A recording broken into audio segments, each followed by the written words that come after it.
శ్రీమాత్రే నమః. నారాయణి టాక్స్ ప్రేక్షకులకు స్వాగతం. నేను పరిమళ కాళూరి. ఈ వీడియోలో మనం దశమహావిద్యల్లో 7వ మహావిద్య అయిన ధూమావతి అమ్మవారి గురించి తెలుసుకుందాం. అమ్మవారి యొక్క ఆవిర్భావం కథ తెలుసుకుందాం. ఒకనాడు అమ్మవారు కైలాసంలో స్వామివారితో ఉండగా అమ్మకి చాలా ఆకలి వేసిందంట.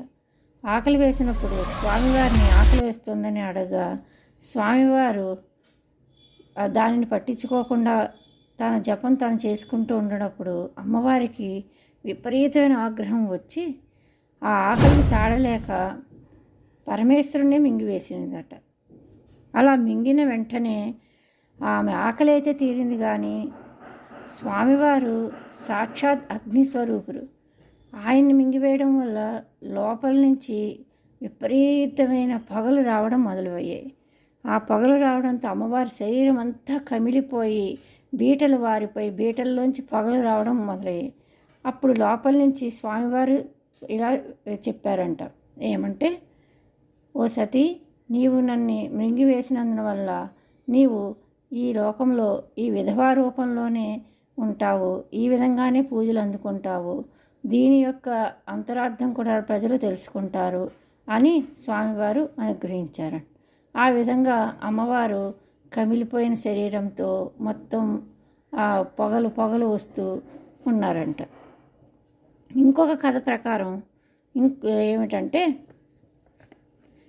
అమ్మవారు సతీ రూపంలో తనను తాను ఆహుతి చేసుకున్న తర్వాత ఆ ధూమంలో నుంచి వచ్చిన దేవతే ధూమావతి అని అప్పుడు స్వామివారికి వారి ప్రమదగణములకు కూడా అమ్మవారు విజయం చేకూర్చడంలో సహాయపడ్డారని మనకి ఇంకో కథలో కూడా తెలియవస్తోంది.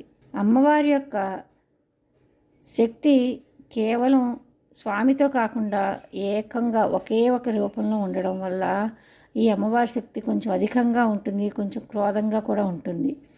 అదేవిధంగా చూసుకుంటే కనుక ఈ ధూమావతి అమ్మవారు మాత్రం ఒక విధవరాలుగా ఉండి ఒక తెల్లని చీర ధరించి ముసలి వృద్ధ రూపంలో ఉండి జుట్టు విరబోసుకొని ఒక రథానికి ఎటువంటి గుర్రాలు కానీ ఏమీ ఉండదు, అలాంటి రథంలో కూర్చొని కళావిహీనమైన వస్త్రధారణతో కళావిహీనమైన రూపంతో కాకధ్వజం అంటే కాకిని పైన ఒక జెండా ఎగురుతూ ఉంటుంది.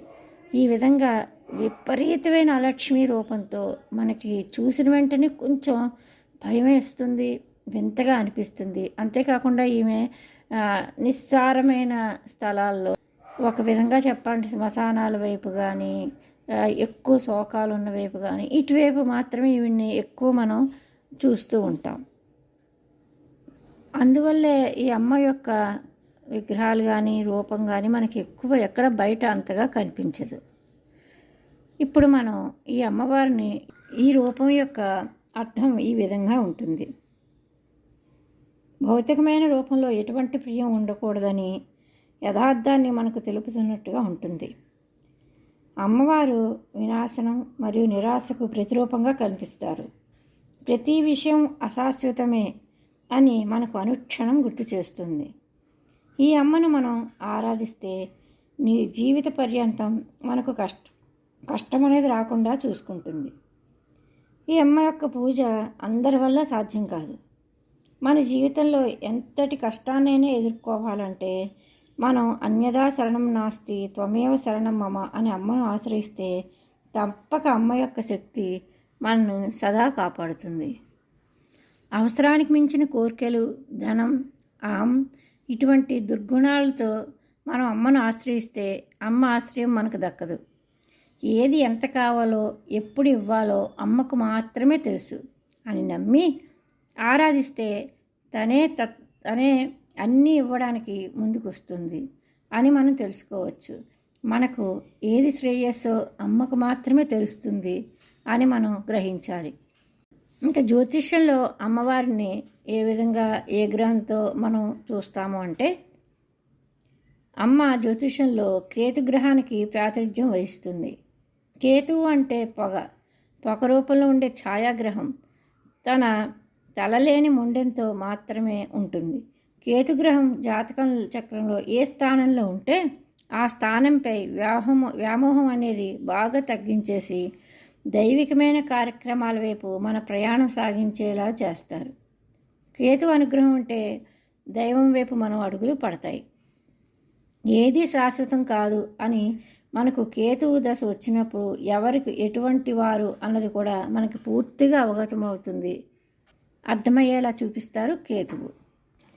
ఇంకా ధూమావతి అమ్మవారిని ఎవరు ఎక్కడ ఉపాసిస్తారు అన్నది కొంచెం తెలుసుకుందాం. ఈ అమ్మవారిని ఎక్కువగా సాధు సన్యాసులు అఘోరీలు ఉపాసిస్తూ ఉంటారు. ఎందుకంటే వారికి అన్నీ త్యజించి కేవలం దైవం మాత్రమే కావాలి అని భోగాలకు అతీతులుగా ఉంటారు కాబట్టి. అయితే వీరిలో కొందరు ఈ అమ్మ ఉపాసనతో ఎవరికైనా సహాయం చేయాలంటే ఎదుటివారికి యొక్క అన్ని విధాలైన భోగాలను నిలువరింపచేసే శక్తి కూడా వీరికి ఉంటుంది. ఇందులోనే అమ్మ ధూమ్రవారాహి రూపంలో కూడా మనకి కనిపిస్తూ ఉంటుంది. చాలామంది ఉపాసన చేస్తూ ఉంటారు. ఈ ఉపాసనకు ఎంతటి శత్రువులైనా సరే పూర్తి స్థాయిలో నిలువరించబడతారు. వారిని తొలగించే శక్తి కూడా వీరికి ఉంటుంది. కానీ ఈ అమ్మ ఆరాధన చాలా కష్టకరమైనది. అందుకే ఈ అమ్మను సాధారణ గృహస్థులు ఎవ్వరూ కూడా తమ ఇళ్లలో పూజ చెయ్యరు. జయంతి తిథి ఎప్పుడు అంటే జ్యేష్ఠమాసం శుక్లపక్షం అష్టమి తిథి జయంతి తిథి. అదేవిధంగా ఈ అమ్మవారిని ఎక్కువ అమావాస్య రోజు పూజిస్తూ ఉంటారు. ఇంకా ఈ అమ్మవారి యొక్క ఇతర నామాలు ఏమిటంటే ఈ అమ్మవారిని వృద్ధకాళి, ఉచ్చాటనా దేవత అని అంటారు.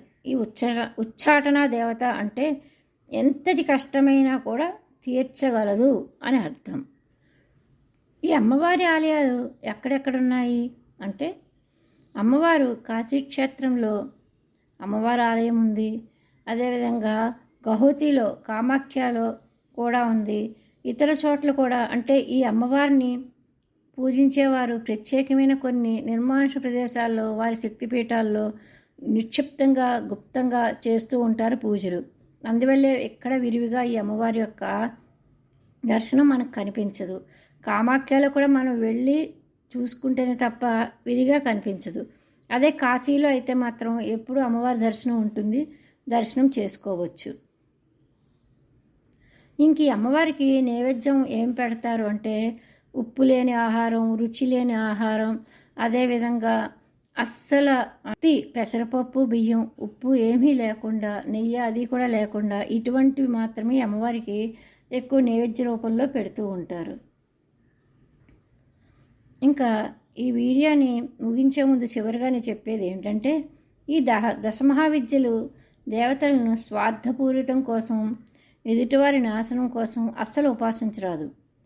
దుష్టశక్తుల యొక్క బారిన పడి మరియు ఎవరైనా చేసిన దుష్ట ప్రయోగాన్ని రక్షణ కోసం ఈ అమ్మవారిని ఆఖరి సాధకంగా మాత్రమే వారు ఉపయోగించుకోవాలి.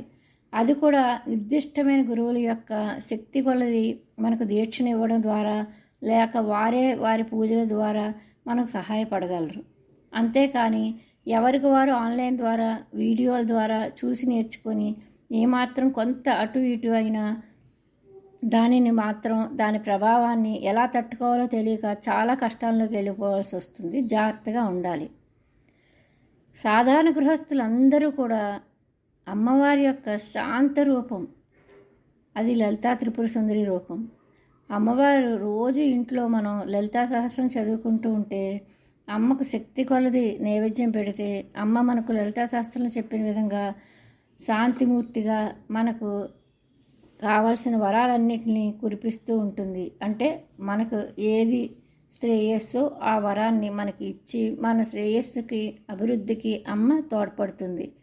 ఈ విధంగా మనం ఈ అమ్మవారిని లలితా సహస్రనామంలో చెప్పిన విధంగా లలితాదేవిని గూఢాన్న ప్రియతమానస అంటారు. అంటే అమ్మకి చక్కటి బెల్లంతో చేసిన పాయసాన్ని నైవేద్యం పెడితే అమ్మ చాలా సంతోషించి మనకి తృప్తి చెంది మనకి కావలసినవన్నీ కామ్యాలు, మనకు అవసరమైన కామ్యాలు తీరుస్తుంది.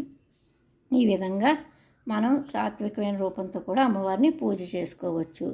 ఇంక ఈ దశమహావిద్యల గురించి నాకు తెలిసినవి మీ అందరితో పంచుకున్నాను. తదుపరి మహావిద్యలో మళ్ళీ కలుద్దాం.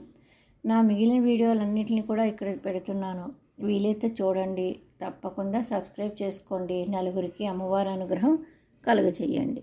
శ్రీమాత్రే నమః.